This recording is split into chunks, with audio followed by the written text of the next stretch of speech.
Today, I'd like to share 10 stories about investment failures. Number 1. I started investing in January 2024 and put in about $24,000. But by the end of May, I was down to $15. Where did the missing $8,700 go? I tried various stocks, mainly semiconductors, but clearly I have no talent for this. I was up in January and February.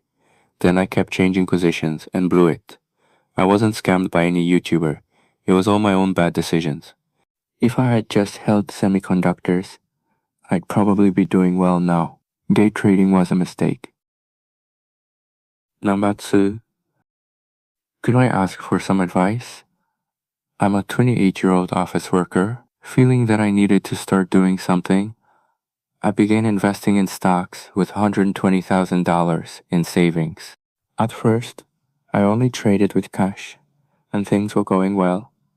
However, wanting to make more money, I moved into margin trading and ended up losing $86,700. I still have $40,000 left, and I'm not buried in debt like some of the horror stories you hear about. In such cases, how can I regain my mental composure? Number 3. After losing $286,700 in stocks, the damage felt so overwhelming that I thought there was no turning back, that I somehow had to recover it.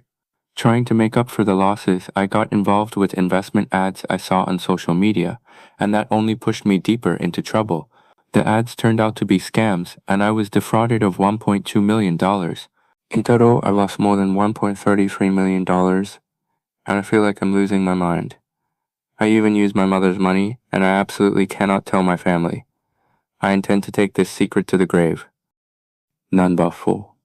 I used my child's education insurance and savings, totaling about $150,000, to go long on natural gas, betting it would skyrocket. At first, I felt confident. Natural gas didn't seem like it would drop, unlike oil. It seemed stable. This was a life-changing bet, so I wanted some support. Natural gas crashes. No, stop, please stop. Stop. Gas, just stop. My life is over. I had to cut my losses on natural gas. I couldn't risk my family. It's fine if it keeps going down now. Market rebounds. Natural gas soars. Why does natural gas always go up right after I sell? Time to go all in again on the education insurance. Number 5. I suffered huge losses in the stock market and ended up losing 90% of my capital, forcing me out halfway through. I bought stocks recommended by money magazines without doing my own research. When prices went up, I blindly believed in them and kept holding. I mainly traded small cap and speculative stocks. I bought dividend and shareholder perk stocks right before the X-Rights date. I chased hype-driven trades. When you take on heavy leverage and treat trades like all-or-nothing bets, your funds disappear almost instantly. Number 6. After losing $80,000 in stocks, everyday life became really hard. When you suffer a major loss in the market, you don't realize what kind of life is waiting for you afterward. I originally turned to stocks because my salary was low. I didn't even want to work overtime, yet I found myself staying late just to make ends meet. Then I discovered stock investing and ended up losing $80,000. After that, I started getting irritated even when my wife made small purchases. We had to fix a leak in the house, and when the car broke down, we had to replace it. Even those necessary expenses began to frustrate me. Watching my small remaining savings slowly shrink brought me far more stress than I had ever felt before. Number 7. Since I was using a Sharp smartphone, I decided to invest all my savings, $70,000, into Sharp stock. At the time, I was a complete beginner and believed the price would rise without any real basis. Right after I bought it, the stock price surged just as I had hoped, giving me an unrealized gain of $20,000. I couldn't stop smiling, feeling confident. I doubled down using margin trading, going all in with a total position of $170,000.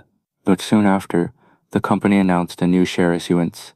The stock price quickly collapsed, and by the time my assets had fallen to $35,000, I finally cut my losses. Number 8. I made a ridiculously stupid loss in the stock market, down about $8,000 just this week. Man, this hurts. I already cut my losses, and now it looks like the stock might go up today. That's the worst part. With $8,000, I could have lived in serious luxury. I still live at home, and my monthly expenses are only around $500. I wonder if anyone else out there lost money like I did. I might rank pretty high among the unemployed crowd, but if I keep losing in the stock market, I'm nothing but trash. Number 9. Huge losses in the stock market.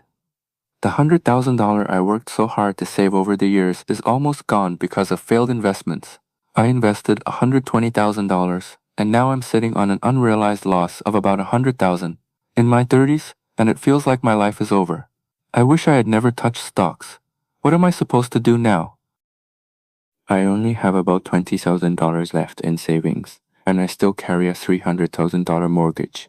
Whether I'm out shopping or just watching TV, I can't stop thinking what could I have done with that $100,000. Honestly, no matter what I'm doing, money is the only thing on my mind now.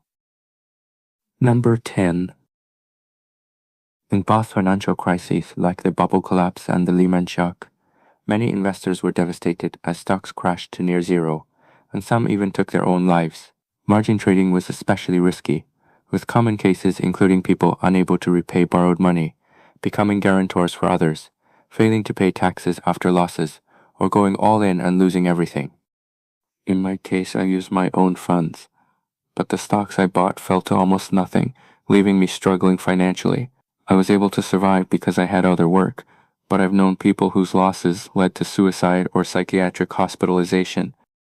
That concludes our 10 investment failure testimonials. Please share your thoughts in the comments section. Don't forget to subscribe to the channel.